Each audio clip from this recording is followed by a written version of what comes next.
1,000 prayers and still can't find the answer anyway. Fighting off the lie and no one cares.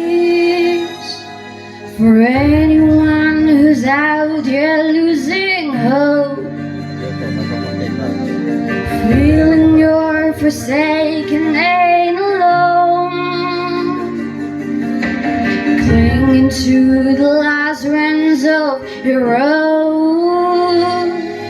May God give you eyes to see His still greater courage to rise and believe He is able. May God be your peace in the fire you're walking through. This is my prayer now. This is my prayer for you.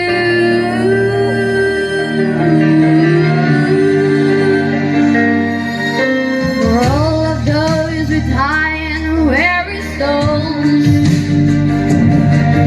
but still have faith to ask for miracles.